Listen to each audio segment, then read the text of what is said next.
Hello! Thank you for watching our video today. And today, we're going to talk about intonation. Now, intonation, when you're working by yourself, is always a challenge. And when you're in orchestra, it's also hard. But when you're in a small chamber ensemble, the problems become especially treacherous.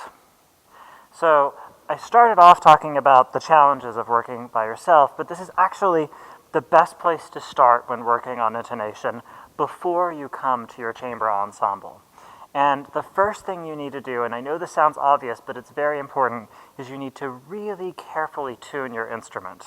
And I highly recommend using the app on your cell phone called Tonal Energy. And within this app, it's very nice positive feedback. It gives you a smiley face whenever you have a perfectly in tune note. And also, you have the option of many different tuning systems. Now, I suggest in the top left-hand corner of this app that it says equal, and that you tune each of your strings in equal temperament. This fixes a lot of issues that I don't want to get into, but we string players typically tune our string in open fifths, and this leads to problems with the lowest string being slightly flat, and we all hear fifths slightly differently. So by tuning each individual string to equal temperament, and each instrument, the violins, the violas, we all tune our strings this way. It's a great starting point. Now, after you have those perfectly in tune strings, your individual preparation, I want you all to make sure that you tune every single note that you play on your instrument with your open strings. I know this seems crazy, but every note you play should be in tune with your open strings. This obvious example of this would be, for instance, your fourth finger D, an open D. Less obvious would be, for instance, if I have an E right here, tuning that with my open A.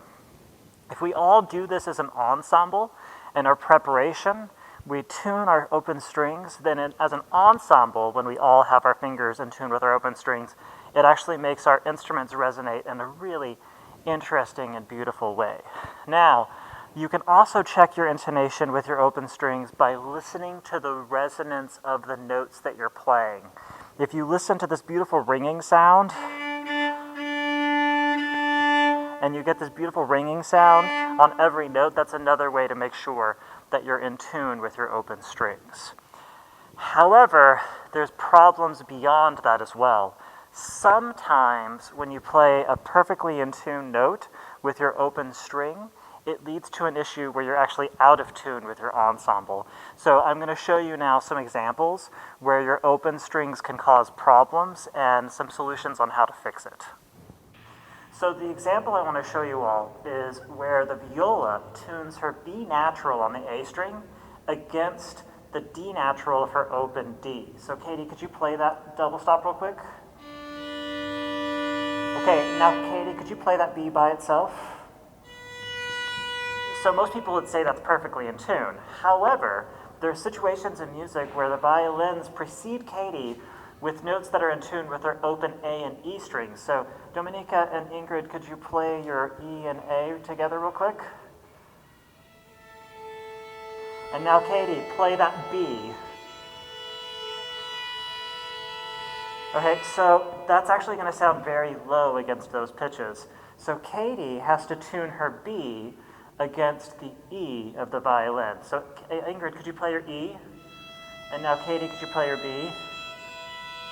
So it's actually a little higher. Now, could you try those open A and E again?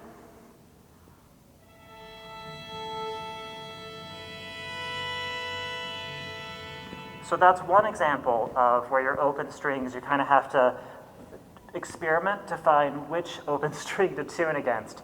And here's another example where our low C's become really problematic. So Katie, would you mind playing your open C? And we're going to play an F major chord.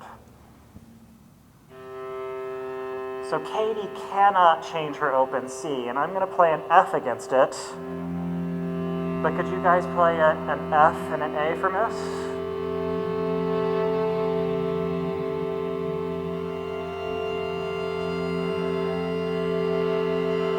Great, thank you. So that works really well, but you hear how Dominika had that A, and if she were to tune that A with her open A, could we hear what that sounds like? Good, now let's play that same chord that we just tuned and hear what it sounds like. It's so spectacularly wrong, but this is one of the problems that you'll experience in the quartet. So let's change it so that Dominique actually plays her A out of tune again, and here's that C.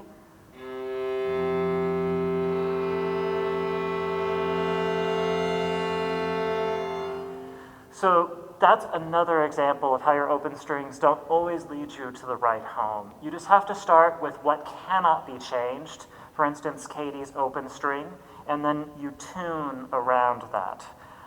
But the real secret I really want you all to know is that intonation isn't something that's fixed, that's immovable. It's flexible like water, and it's always changing. So you have to always listen at all times, and then your intonation will be best.